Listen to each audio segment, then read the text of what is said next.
Hello and welcome to मैथ्यूज। मैं हूं काशिफ अली और आज हम सोल्व करने वाले हैं if a square plus b square is equal to 794 and b is equal to 13 find the value of a. तो आइए शुरू करते हैं, लेकिन उससे पहले अगर आपने अभी तक इस चैनल को सब्सक्राइब नहीं किया तो सब्सक्राइब करें और आपसे ये रिक्वेस्ट है कि इस वीडियो को आप मुकम्मल देखिएगा। तो यहाँ पे देखिए, हमें यहाँ पे मिला हुआ है a square plus b square is equal to 794। तो यहां पे हम लिखते हैं कि a square plus b square is equal to 794। उसके बाद हमें कहा जाता है कि b इज इक्वल टू 13, यानी कि जो b है उसकी वैल्यू 13 है। तो यहां पे हम लिख देते हैं b की वैल्यू।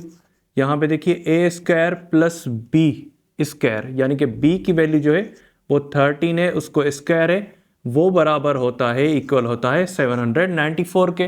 तो यहाँ पे हम 13 स्क्वायर की जो वैल्यू है पहले वो निकालेंगे। देखिए यहाँ पे 13 स्क्वायर का जो मतलब है वो है 13 मल्टीप्लाई बाय 13। तो ये भी आप चीज़ नोट कर लें। ज़्यादातर स्टूडेंट क्या करते हैं, 13 स्क्वायर को समझते हैं 13 मल्टीप्लाई बाय 2। तो यहाँ पे ये बिल्कुल भी नहीं है। 13 हम देखेंगे, आई होप के 169 ही कुछ आंसर आएगा। तो यहाँ पे कंफर्म कर देते हैं हम 3 9, 3 1 3, उसके बाद यहाँ पे सेकेंड वन से 3 1 3, 1 1 1। तो यहाँ पे 9 6 और 1, तो यहाँ पे 13 169। तो यहाँ पे देखिए a square plus 169 is equal to 794। तो यहाँ पे इक्वेशन का जो रूल है वो ये है कि इस तरफ से अगर कोई नंबर प्लस होता है तो उस तरफ से, यानी कि दोनों तरफ से वो नंबर हम क्या करेंगे, माइनस करेंगे, सब्ट्रैक्ट करेंगे। तो यहाँ पे देखिए यही हम रूल यहाँ पे अप्लाई करेंगे। 169 प्लस हो रहा है तो यहाँ से भी 169 माइनस, उस तरफ से भी 169 हम करेंगे माइनस। तो यहाँ से तो कैंसिल हो गया, यहाँ इस तरफ पे ओनली बचा है ए स्क्वायर और यहाँ पे 794 से हम माइनस करेंगे 169।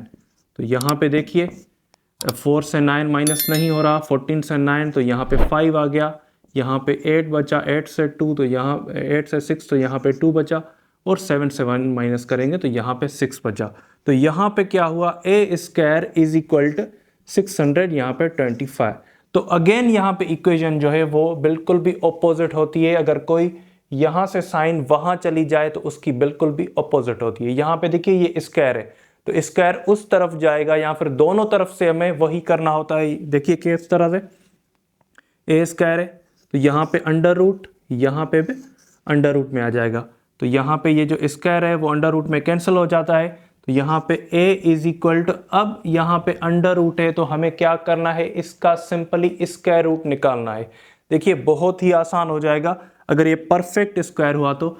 देखिए यहाँ पे 625, हमें क्या करना होगा, यहाँ पे या फिर डिवीजन मेथड यूज करना होगा या फिर यहाँ पे फैक्टराइजेशन मेथड। तो ये फैक्टर्स इसके निकालते हैं। 2 की टेबल 3 टाइम्स, सॉरी नहीं जाती 2 की टेबल, इस पे 5 की टेबल ही लगेगी आई थिंक।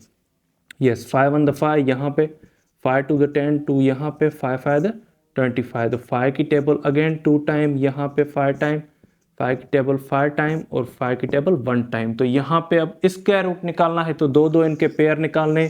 देखिए इनको मल्टीप्लाई करना है, 5 इसको 5 इसको। तो यहाँ पे अब देखेंगे 5 5 यहाँ पे होगा 25। तो यहाँ पे अंडर रूट 625 अंडर रूट जो आया उसका आंसर आया 25। तो ये a जो है वो इज इक्वल टू है 25 के। तो आई होप यहाँ तक बात समझ आ गई होगी। अगर रिगार्डिंग दिस कोई भी सवाल हो तो आप हमसे कमेंट सेक्शन में पूछ सकते हैं। और अगर आपने अगेन अभी तक इस चैनल को सब्सक्राइब नहीं किया तो सब्सक्राइब करें। Thank you.